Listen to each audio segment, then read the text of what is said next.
conciliar la maternidad con los estudios o el trabajo? ¿Qué políticas públicas se están pensando en Chile para contribuir al bienestar de las mujeres y de la familia en general en un país en el que además su población está envejeciendo drásticamente? Bienvenidos a una nueva plataforma, a un nuevo proyecto. Esto es Código Abierto, el podcast de la Facultad de Derecho UC. Hola a todos, bienvenidos a un nuevo capítulo de la primera temporada de Código Abierto, el podcast de Derecho UC. Mi nombre es Alberto Labra, director de comunicaciones de la Facultad de Derecho UC, y hoy tenemos como invitada a Carolina Salinas, directora del Centro UC de la Familia. Muchas gracias, Carolina, por estar aquí. No, muchas gracias a ti por la invitación y por el programa. Los felicito, Alberto. Muchas gracias.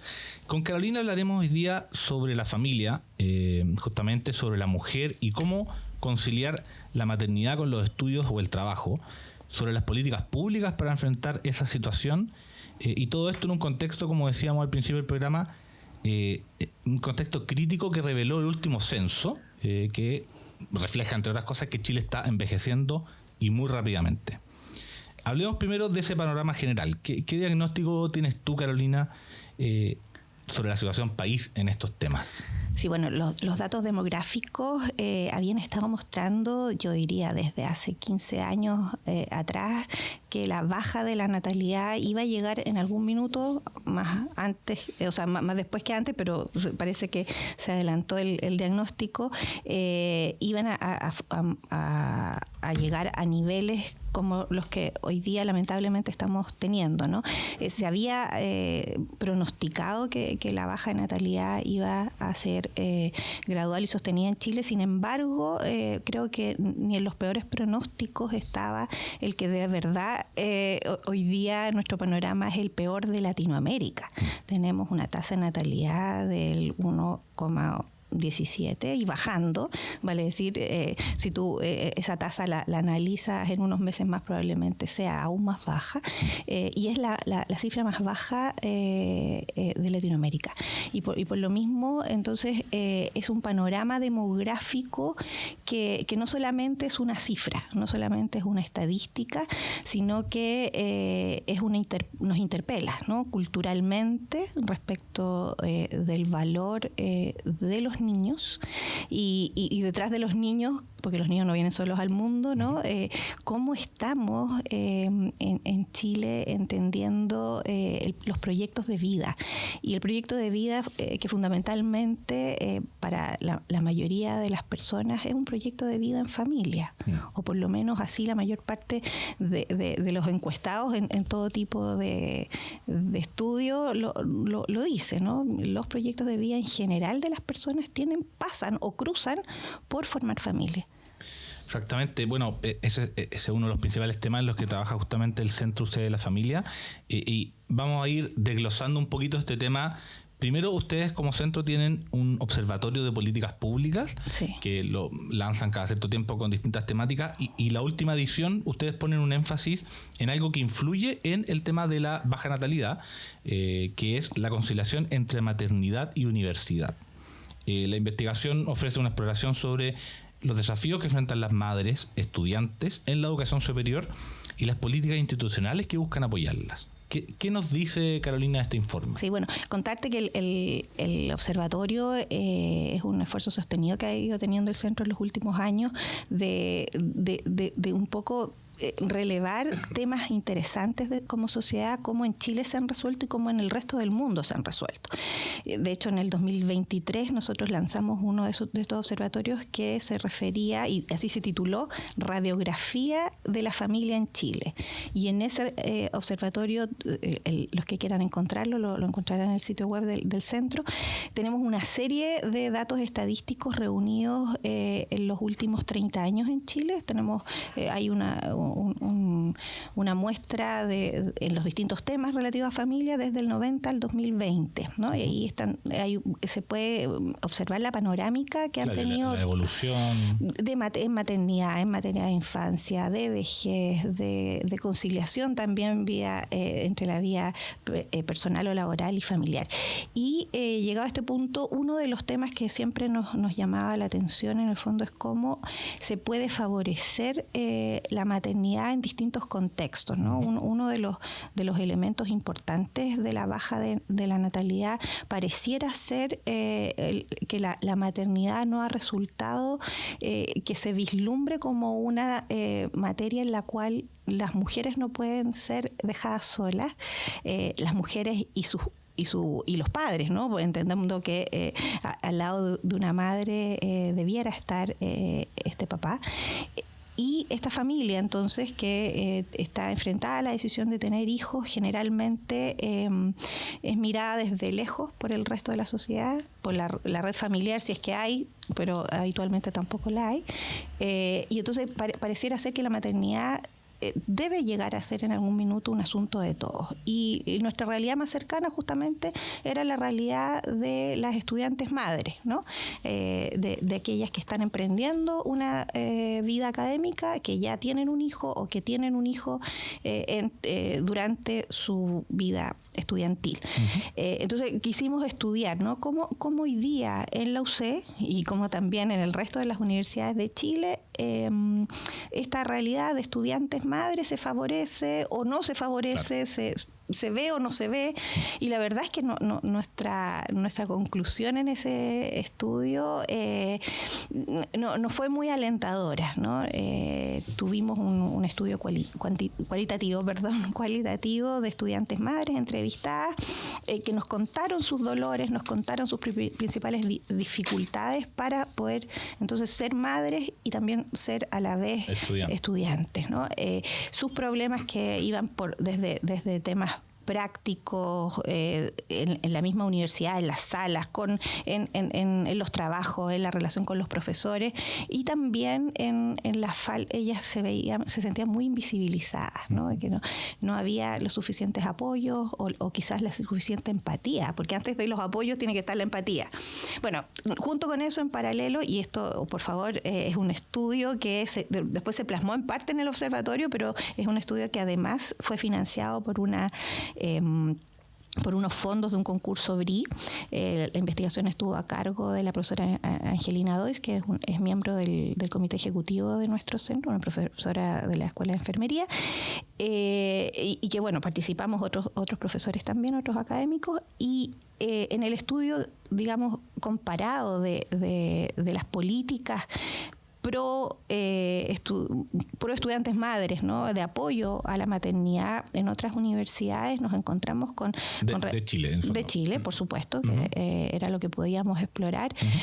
Nos encontramos con que en la mayor parte la realidad, si bien está visibilizada, pero no en todas las universidades existen protocolos claros de apoyo, no en todas existen desde infraestructura acorde a la posibilidad de una mujer pueda venir con su hijo, por ejemplo, ¿no? O lo pueda amamantar en algún lugar.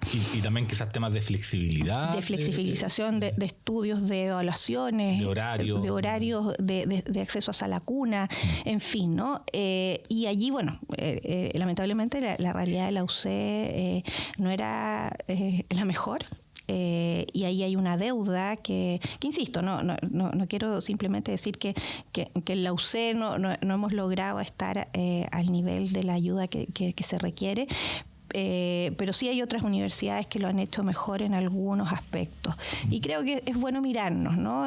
Porque esto ojalá fuera una política compartida por las instituciones de educación superior, porque claro está que la maternidad, mientras más se retrasa, va ocasionando justamente que la cantidad de hijos sea menor, incluso a los que uno deseó en su proyecto de vida. Claro. Y esto creo que hay que tomarlo con una proyección para adelante, porque la maternidad tardía, y esto a veces creo que hay que ser súper honesta para decirlo, ¿no? El proyecto de vida, el inicio del proyecto de vida familiar, una maternidad que quizás es mirada como lo último que quiero hacer en la vida, ¿no?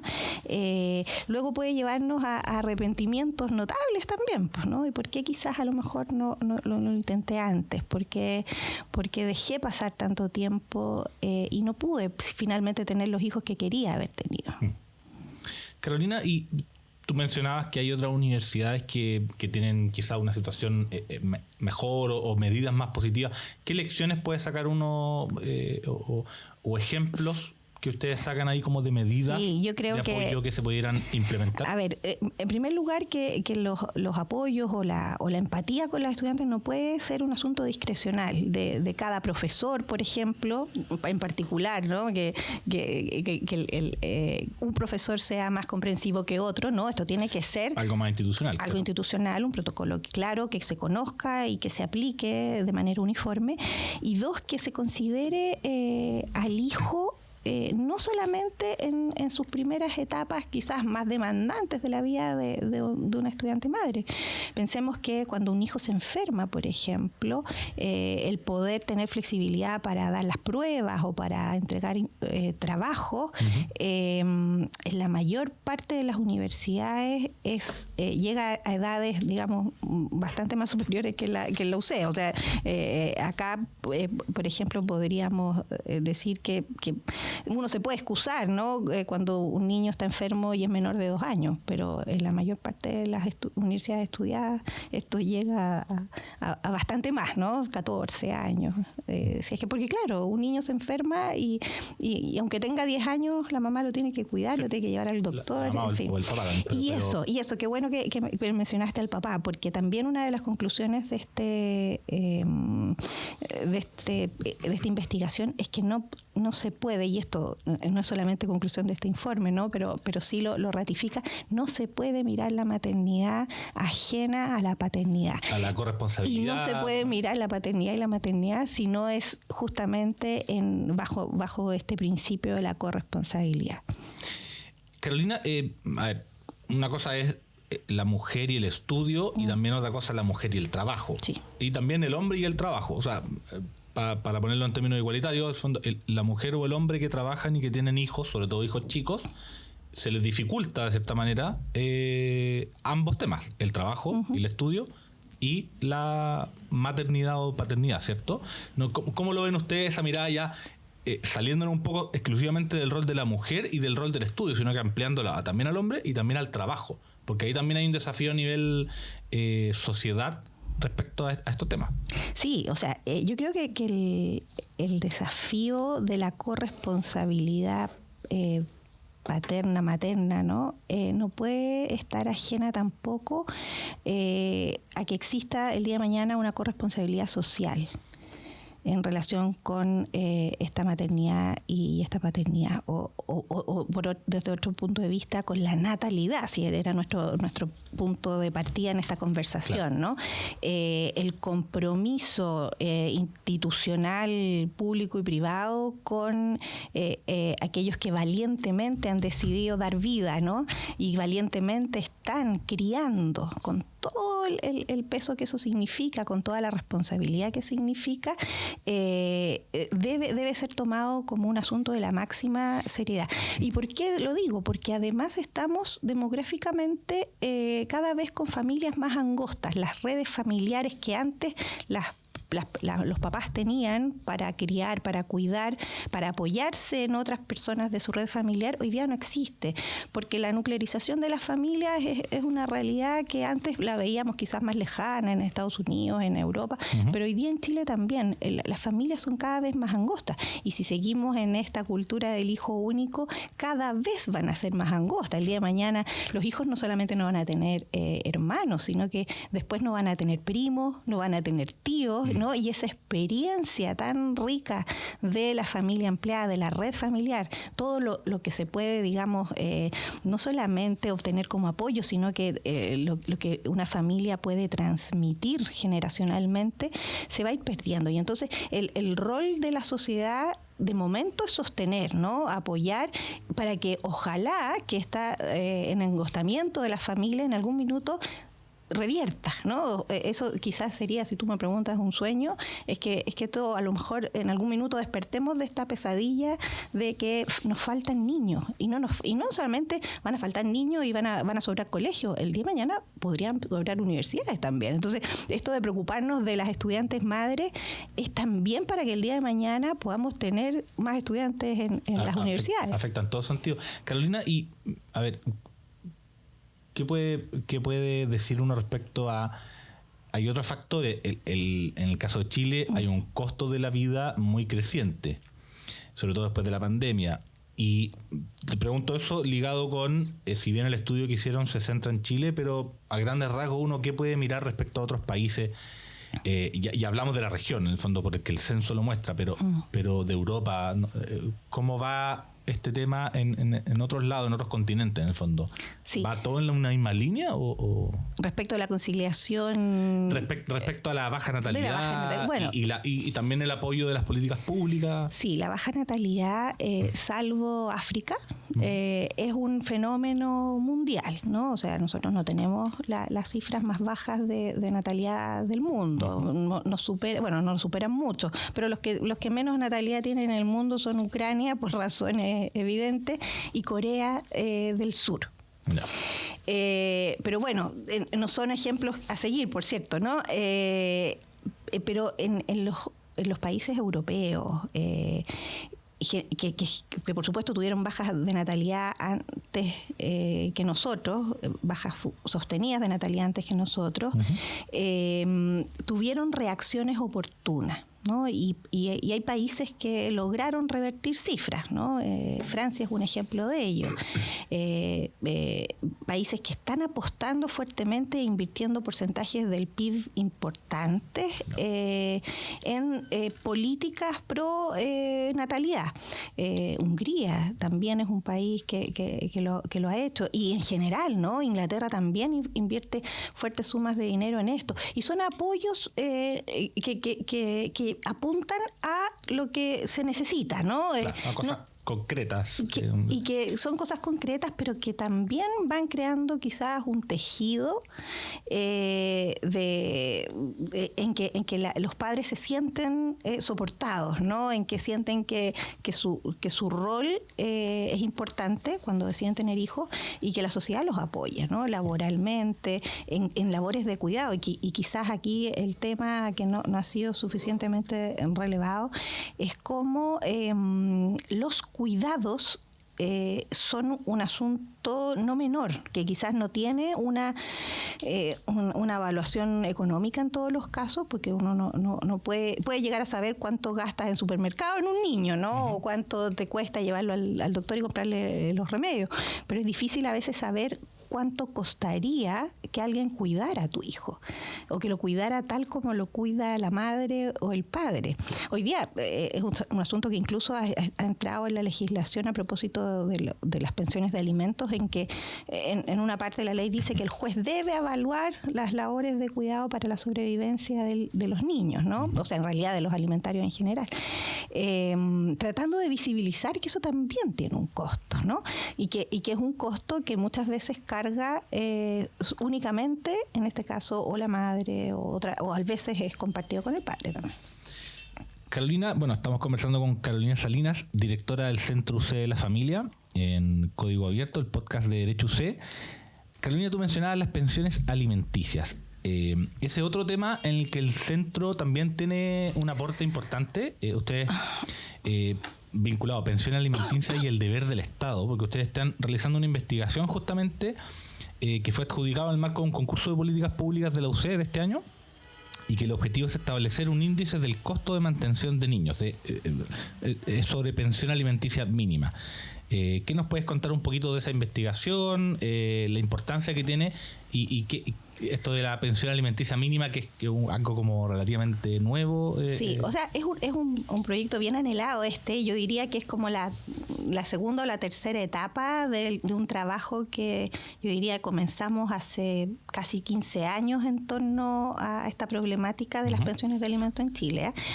Hay un primer estudio que es del año 2014 que nos dedicamos a mirar cómo mejorar el cumplimiento de las pensiones de alimentos en Chile. Yo diría que ese fue uno de los primeros estudios que en Chile se hizo respecto de qué debiera tener la ley para que las pensiones se pagaran, porque el problema en Chile es que la mayor parte de las pensiones no se pagan. Entonces, luego de ese primer informe surgieron iniciativas legales. De hecho, nosotros participamos como centro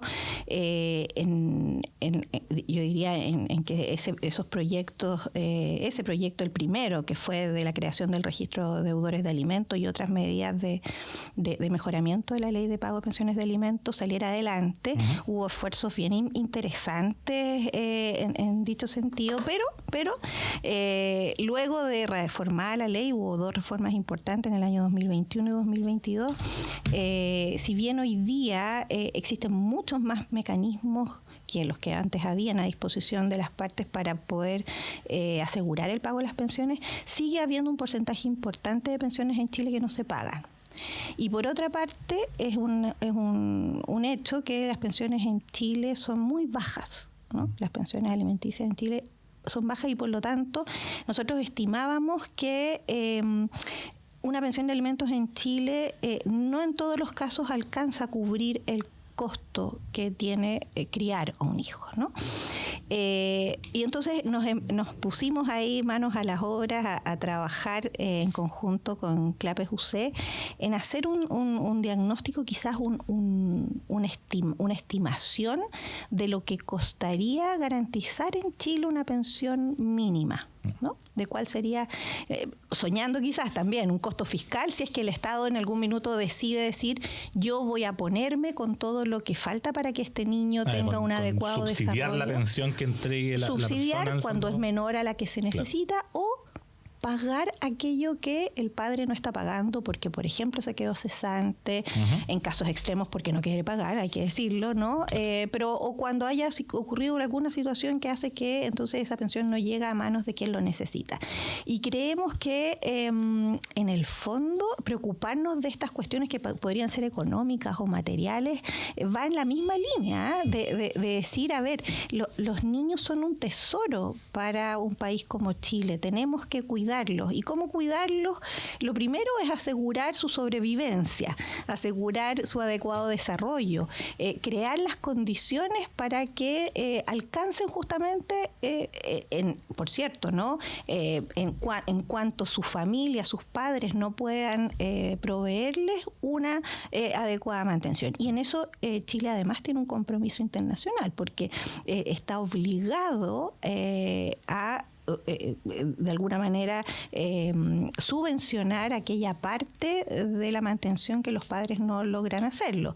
Esto porque Chile de alguna manera tiene compromisos internacionales y porque así también está reconocido en leyes posteriores, ¿no? Me recuerdo de la Ley de Garantías de los Derechos de la Niñez y que se recoge incluso hoy día en el Código Civil el hecho de que todos los niños tienen derecho a un adecuado desarrollo y a proteger sin duda, ¿no? su mayor bienestar posible. Perfecto. Ahora, en eso te puedo contar que estamos hoy día con complicaciones, ¿no? El estudio se ha complicado, vamos a necesitar ir a tocar puertas probablemente al Poder Judicial para que nos ayuden. Nos hemos encontrado con una realidad que no nos esperábamos encontrar, porque al parecer estas leyes que yo decía eran muy promisorias del 2021-2020, no han llegado a transformarse en cifras estadísticas, ¿no? Y ahí tenemos un problema que era el diagnóstico inicial de las reformas. En Chile no contamos con suficiente información como por ejemplo para que el Estado diga esto me cuesta tanto, y entonces es probable que sea una necesidad tan importante para el país que yo voy a sacar plata de acá y lo voy a gastar acá. Hay un déficit ahí de seguimiento también. De seguimiento y como yo diría, ¿no? La modernización del Estado y de las instituciones todavía en Chile no es tan claro, a pesar de la tecnología que se tiene, de la inteligencia artificial y todo, cuesta conseguir datos. Y en esta materia es sumamente importante saber, ¿no? ¿Cuáles son los datos? En esta, por supuesto, en cualquier política pública que no puedas medir y seguir. Sin duda. Pero esto es numérico, o sea, debiera estar, ¿no? Claro. Sabemos promedios de cuánto es una pensión de alimentos, cuántos niños no reciben su pensión, que son más de 2 billones de pesos, 2 billones de pesos las deudas de alimentos. En fin, es como trágico hablar de esto, pero yo creo que la preocupación que refleja este estudio, que ojalá lo podamos llevar a buen término, estoy segura que sí, y después me invitas a otro podcast para contarte los resultados. Van en esa línea, ¿no? Porque como centro desde un tiempo a esta parte tenemos como línea de desarrollo el poder mirar todos los temas que están vinculados con natalidad. Y esto sin duda es uno de ellos. Carolina, para ir cerrando, ustedes como centro tienen también muchas otras áreas de acción, pero hay 2 muy importantes que son la deuda con la infancia en Chile y la vivienda, el allegamiento familiar, que son dos elementos que también influyen en la situación de la familia en general en el país. Cuéntanos un poquitito en qué ha estado trabajando el centro en esas 2 líneas. Sí, bueno, la deuda con la infancia en Chile, como gran título, ¿no? Ha estado presente en nuestro trabajo, yo diría, desde el 2013 en adelante, probablemente cuando se revelan las deficiencias del Sename, dijimos aquí tenemos algo que hacer, publicamos un informe importante después de un estudio que hicimos para diagnosticar la situación de la infancia bajo la protección del Estado. Vimos muchos nudos críticos, conversamos con todos los actores relevantes y fue un informe bien contundente. Bueno, a partir de eso pudimos llegar luego a colaborar en ciertos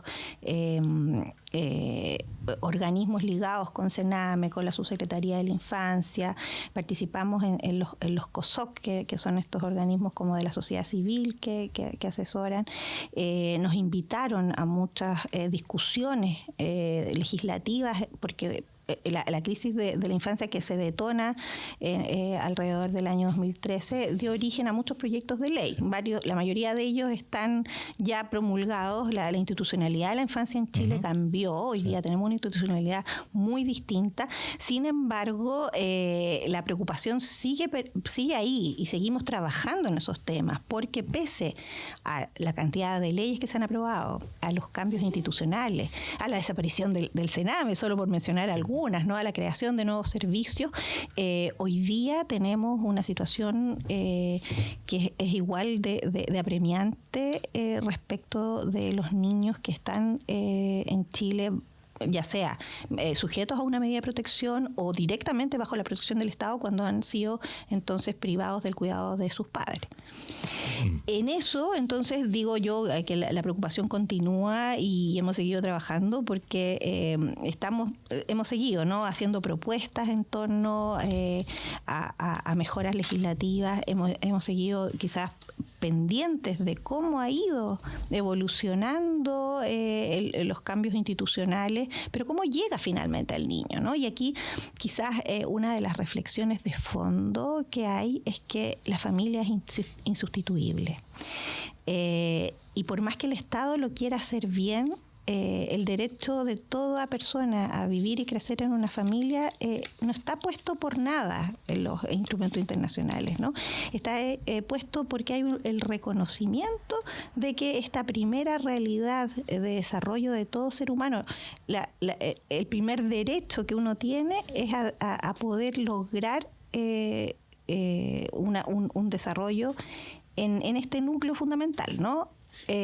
Con el afecto, con el cariño, con la preocupación de quienes naturalmente están llamados a darnos. Y de una situación estable, no de una situación como que debería ser transitoria, de estar al cuidado del Estado en su momento el Sename. Exactamente. Y en ese sentido la adopción es un tema ahí. Sí, la adopción es un tema que bueno, de hecho hay un proyecto de adopción. Podría permitir que los niños no estén más tiempo en el fondo a cuidado del Estado. Sí, bueno, ahí podríamos estar mucho rato más conversando al respecto, porque la adopción sin duda, ¿no?, podría solucionar la falta de una familia de origen, ¿no?, cuando efectivamente esa familia de origen no está o no es recuperable. Pero claro, los procesos de adopción hoy día son muy lentos. Los procesos, no solamente el de adopción propiamente tal, ese no es tan lento, el previo, ¿no?, el de susceptibilidad de adopción, que se llama en la ley vigente, pero que en el proyecto de ley que esperamos que pronto salga, podría agilizarse un poquito, pero no evita el tema a fondo. Sí, la adopción es subsidiaria ciertamente a la familia biológica, pero ¿por qué tenemos que llegar a la adopción, ¿no? Y esa es la pregunta. ¿Por qué lo ideal sería que las familias de origen, la familia biológica, no tuvieran nunca que perder un niño, por supuesto, no tuviera nunca que entregar a un niño en adopción, ¿no? Y entonces, como sociedad, la pregunta es, ¿los estamos apoyando, ¿no? ¿Estamos previniendo que un niño sea vulnerado? ¿Cómo llegar a establecer alertas suficientemente tempranas para que una vulneración no llegue a ser crónica en un niño, ¿no? Y aquí obviamente yo diría, si somos generosos como sociedad, debiéramos estar detrás de cada padre y de cada madre, ¿no?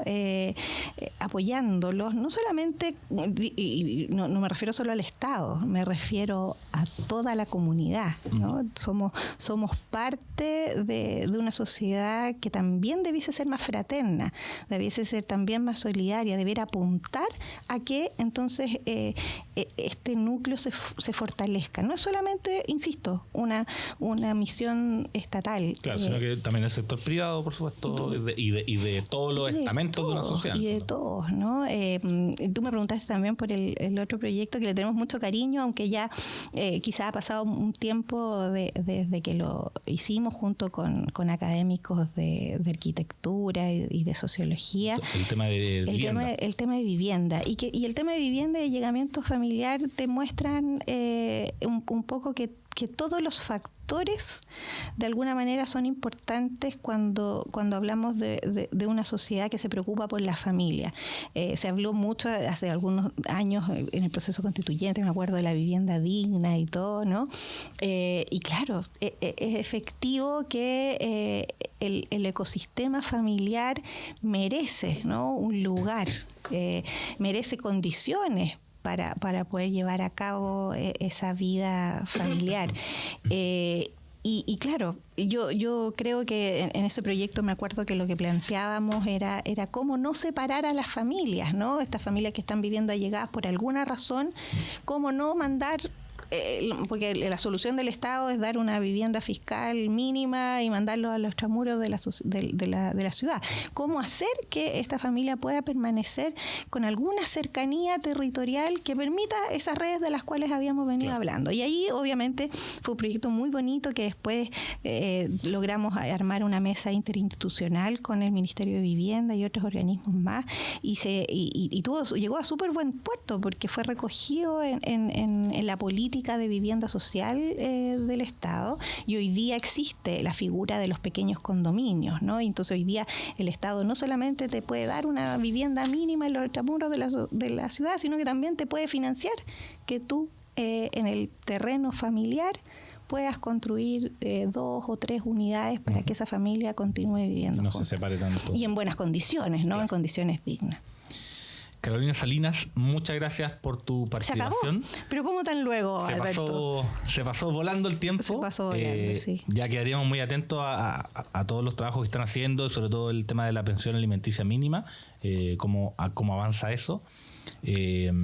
Te queremos agradecer tu participación en Código Abierto, el podcast de Muchas Derecho C. gracias, muchas gracias. Yo podría solamente en 30 segundos despedirme y agradecer, porque creo que el trabajo del centro, uno creería que somos muchos, pero somos bien poquitos, pero somos varias facultades, somos 7 facultades, y yo simplemente quiero agradecer el esfuerzo de todos los miembros de este centro, que sacan adelante ideas que se nos ocurren, investigaciones, vamos a golpear puertas, escribimos, en fin, no todo en el poco tiempo que nos da la vida. Sí, muchas gracias, Alberto. No, gracias a ti. Nos despedimos, nos pueden escuchar como siempre en Spotify, en YouTube y en todas las redes sociales de la facultad. Ya nos encontraremos en un próximo capítulo. Muchas gracias.